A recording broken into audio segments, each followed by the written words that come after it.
How's it going? Check this out. I've got a really cool video for you today. So right behind me, as you see these giant plants with these huge things on them, this is mullein.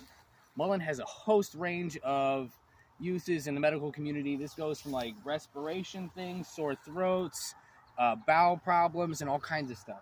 The usable part we want to grab here are these leaves. And the interesting thing about these leaves is they're super soft. And actually mullein means soft in another language. I don't know what language, but this has commonly been called like Indian toilet paper and things like that. It's super soft, very similar to lamb's ears. This is the part that you use to make these things. So today what I'm doing is I'm just grabbing a couple handfuls of these. I'll wash these, and then I will dehydrate and dry these out and use these later in teas and tinctures and things like that. But what you can also do is the tops of these have seed pods. Once all these flowers have opened and these have dried, you can use this to replant and repopulate these. It's a really interesting plant. All right, so now that I've shown you what mullein looks like, and we've cut some of the leaves, what we're gonna do is I'm gonna show you how to make a mullein candle. So I've cut a couple of these tops off of the mullein plant. And what we're gonna do is, general rule of thumb is 1 foot burns for about an hour. So we wanna take a measure about 1 foot from the bottom, then go up 3 inches or so, make a cut, just like this. Then what we want to do is take at the very bottom, we're going to twist.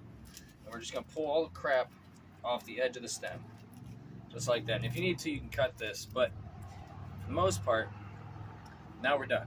All we'll need to do is let this dry out, and we're going to dip this in paraffin, soybean, or beeswax of some kind completely. And general rule of thumb is about 1 foot will burn about an hour. So this probably be an hour, probably just about. So that's how you can make a candle out of this plant. Every part of this thing is useful, even the material that comes off the edges. So when I look down here, here's the pile from where I made the candles. This is stem pieces, seed pods, flowers, unopened flowers, this white fluffy crap in the center right here. It's like, that's really nice actually. It kind of reminds me of crafting foam. It squishes back. Anyways, all of this stuff right here can be dried out completely. And once this is dried out, people in the past have taken this and ground it into like a paste, mixed it with water or alcohol or vinegar, and then put it in the water when they go fishing in a private lake, private stream, or even out in the wild, depending. This is illegal in most states. However, if you find yourself in a life or death situation and you have to get something to eat and you need food and you have nowhere else to turn, and you find a mullein plant, dry a part of it out in the sun, grind it up, and you can put it in water. The fish will be stunned for a moment, paralyzed, and you can essentially scoop up your dinner right there. So in a life or death situation, this thing is super useful. The whole plant is useful. This is called a hag's candle. What you do is you take these top pieces, once they're dried out, and you dip it in wax. So we've got a container of wax here we've melted. I'm going to spin this around just like this. When it comes out, all you want to do is hang this up to dry. So we're going to take an already dried one we have right here. We're going to swap it, or it's mostly dry. And a general rule of thumb is 1 hour per foot. So you just take, once the wax is on there,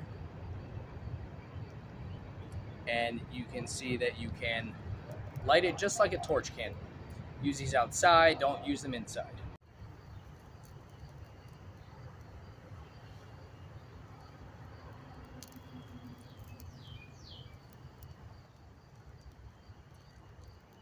So, I hope you found something interesting about this. Go out and find some mullein.